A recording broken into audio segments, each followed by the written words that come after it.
Hello. This week we're going to be learning about sustainability in design the 6R's of sustainable design. Okay, now sustainability is a really big topic at the moment, especially when lots of students have been going out on protests about the environment. It's a really big thing at the moment, so design can help to solve this problem. We will start with the 6R's. Okay, so the first one is repair. So this is the first R of sustainable design. So it's better to fix things instead of throwing them away. And for example, repairing a mobile phone, it may cost the same as buying a new one possibly, or it might be expensive, but it's better for the environment. There's a lot of different materials that go into making a new phone. Some, for example, are called rare earth minerals, and they're actually really polluting to extract them from the earth. They're not actually that rare, it's just rare to find somewhere that will extract them from the earth, and it's very polluting.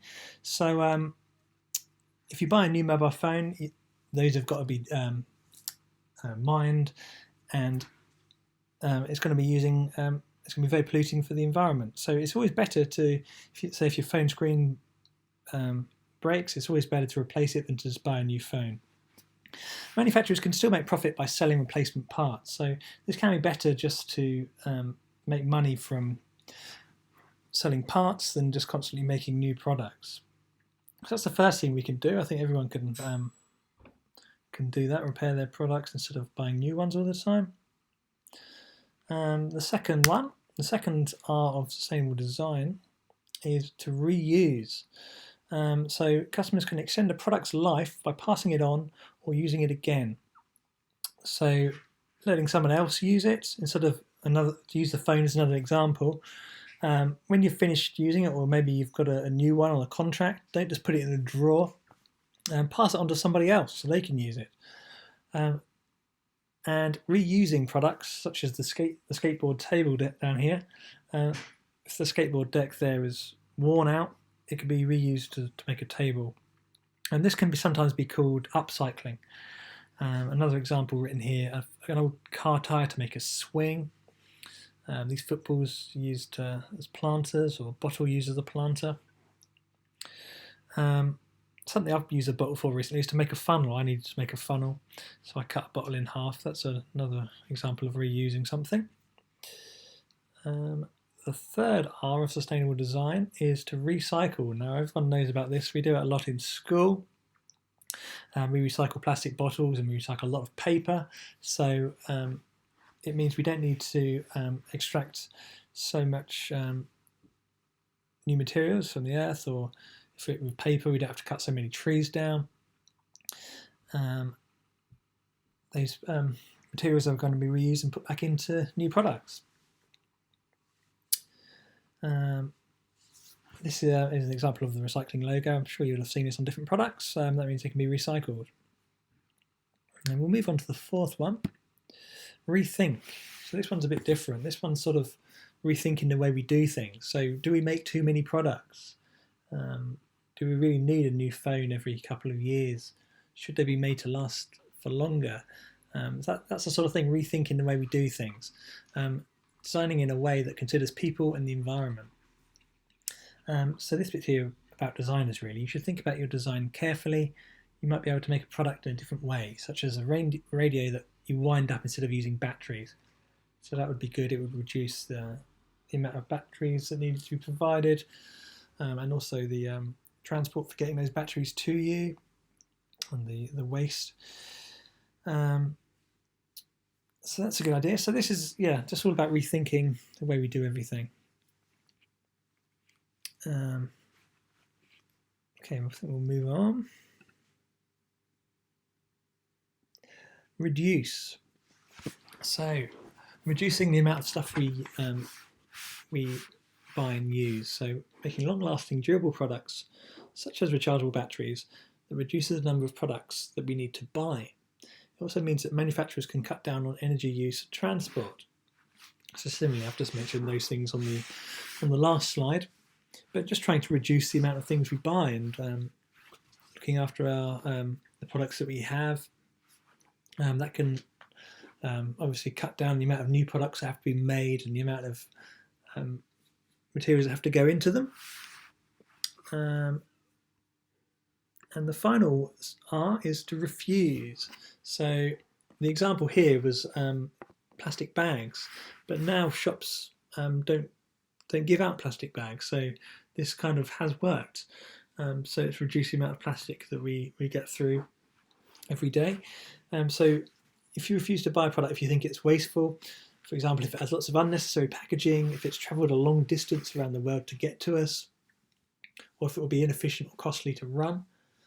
Good example of that is a car or a vehicle. You wouldn't buy a car if it was really, really bad on fuel, because it's going to cost you a lot of money and it's going to be really wasteful of fuel. So these 6R's can help to reduce the environmental impact of the products that we use. Right, here are a few more examples of sustainable design. So refillable water bottles. Obviously it's going to be a lot better to refill the bottle lots of times instead of buying a new plastic bottle and throwing it in the bin every time. We know this from school. This is reusing and reducing the amount of waste we produce. And these ones, they look like they're made out of metal or painted or possibly plastic. So you could think about that as well, about the impact of the material they're made from. If they're plastic, obviously that's got to come from oil, which is a non-renewable source. And if they're metal, they've got to be the ore's got to be dug from the ground, unless they're made from recycled metal. They could be. They could be stainless steel, for example. We'll move on to the next one. So this is a good bit of sustainable design. So this is what normally holds cans of drink. So it'd normally have 6 cans of drink in that that thing there. You know, normally you get those thin plastic things that hold all the cans together, and they can be dangerous if they get into water. Animals can get caught up in them. I've seen a photo of a turtle with one around its neck. Also, animals out in the street, not necessarily in the sea, but you could get a fox or something out in the wild, could get his head through there and get caught, and it could be dangerous. So this company actually used, it was a brewing company, so they made beer, but they used wheat and barley, which was left over from their brewing process, and he made this packaging which can actually, it was edible by fish. So if it actually found its way into water, instead of being dangerous to the animals, it would actually help them, it could feed them. So this is rethinking, and also it's an example of reusing their waste. So instead of throwing their waste away, they're using it for their packaging. That's a really good example. Here are some examples of reusing materials. So we've got a skateboard used to make these sunglasses, second skateboarding example we've seen. A keyboard keys purse there. And we've got, this is all made out of ring pulls from drinks cans. Circuit boards from electronics, being made to use a little pencil pot. Old cutlery, that would be stainless steel. That's been used to make a chair. Old milk bottles used to make some stylish lights. Cork being used to make a phone cover.